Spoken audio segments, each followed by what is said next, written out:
Dividends can be amazing in retirement because you can fully live off of them, right? Well, you've probably seen an article that says do not retire until you know that you can comfortably live off of dividends for the rest of your life. I don't agree with that, but I do agree dividends can play a very important role in retirement, and I'm going to explain why in today's video. I'm a financial planner and I help people retire early. Well, what is a dividend? A dividend is a company saying, thank you so much for owning this company. We're going to pay you a dividend. So when you are early in your career, owning dividend companies is not bad, but at the end of the day, what you care about is not just dividend, but what's the total return? What's the dividend plus the capital appreciation? Would you rather a company that's innovating pay you the dividend? Or would you rather have them say, you know what, as opposed to paying this dividend, we're going to reinvest it into our company so that we can yield a higher overall, or what we call total return? That's great, but now you are close to retirement going, great, Ari, I want to live off of these assets. I want dividends to fully replace my income, right? Don't retire until that happens, right? No. And here's what we're going to be talking about in today's video, which is dividends certainly play a role, but what too many people I find think that they need to be able to live off dividends, or until then they should not consider retiring. That's just not the case. Look at this basic example. Let's assume that you want $6,000 a month to live off of. That is your after-tax income adjusted for inflation. You want $6,000 a month to hit your bank account every month. Wonderful. Well, let's pretend all of that needs to come from your portfolio. There's no Social Security, we're not looking at taxes, just $6,000 a month. Well, if you take that and you divide that by 3%, what that tells me is you need a portfolio of $2.4 million in order to fully live off of dividends, assuming the dividends are paying 3%. Now, you probably just heard that and you're thinking, well, I don't have $2.4 million. Does that mean I can't retire? And the answer is no, because the reality is it's not likely that you only have a portfolio you're living off of. You either have Social Security, you have a pension, you have rental income, you have inheritance, you have other income sources that are going to help supplement that.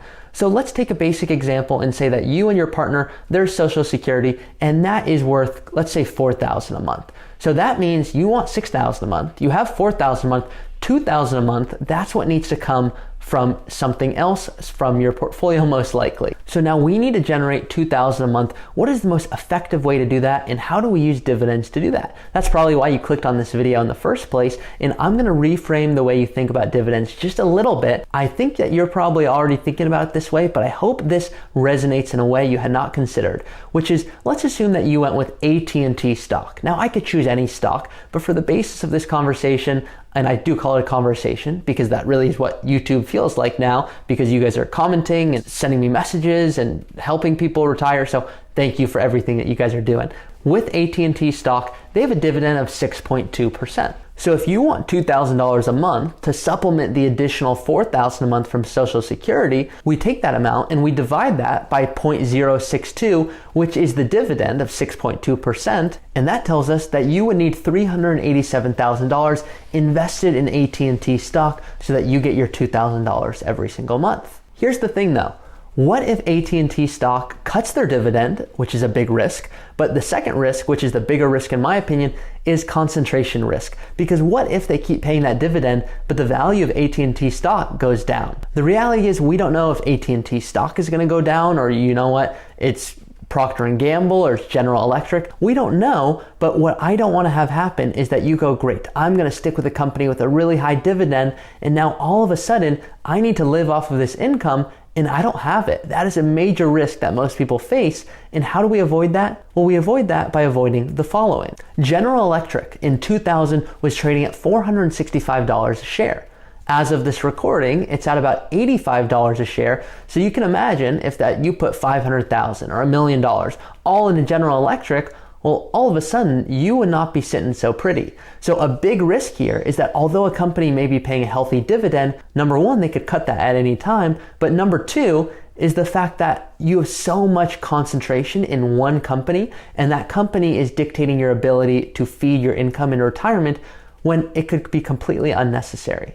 Now, if you just look at a basic example of a Schwab US dividend ETF. Now that ETF has a dividend yield of 3%. So if we take that 3% and we divide that by $2,000 a month, or the $24,000 that we are going to use to supplement our Social Security, that tells me that if you had $800,000 in that ETF, that would supplement your really retirement income and you don't have to worry. So you don't have to worry about one company doing really well or one company not doing so well because you own all of these different companies that collectively have this dividend of about 3%. But now you need $800,000 to fully live off of these dividends to supplement Social Security. The reality is you don't have to just live off of dividends. Some people think, do I just need dividends? That's how I'm going to replace my income.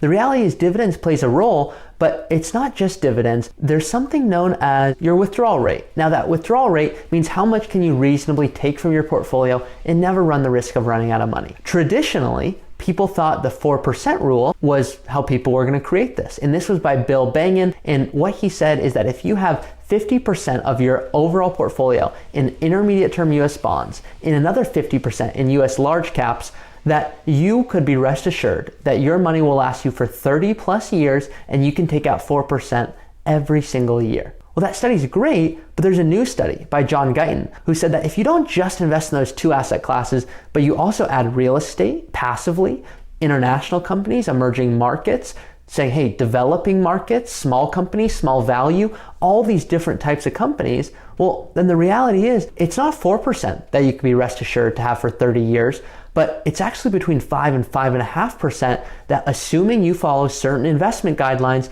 assuming that you follow certain investment really procedures and you have proper diversification, that you could be rest assured your money will last for 40 plus years. Assume you have $1 million.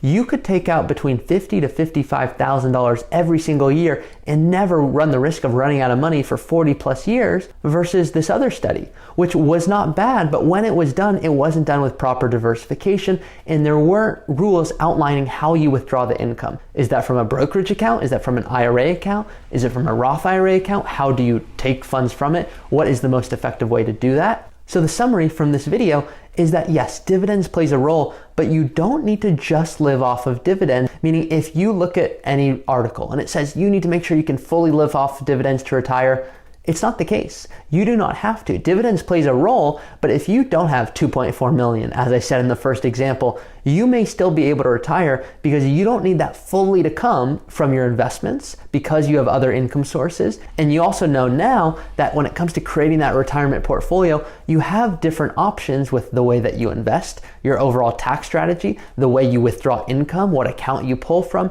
There's a lot of factors to this, but when it comes to dividends, it's not just dividends you need to live off of. You can actually live off of the account going up in value and you don't run the risk of one company dictating your ability to retire or not. That's the risk I don't want you to have in your portfolio. I love to help people know when they're in a position to retire. If this has been helpful, please either reach out to me or a member of my team or share this video with a friend or family. It is more fun to travel with them. It is more fun to retire with them. So I hope this has been helpful. Please do like this video and make sure to subscribe to be notified of all future videos. Thank you so much for watching today's video. If you don't know, I am the host of the Early Retirement Podcast, and this is what I love doing. I help people create a custom strategy to retire early. You can always reach out to me or a member of our team here at Root, and we would be happy to walk you through our planning process to show you how we can help you get more life out of your money.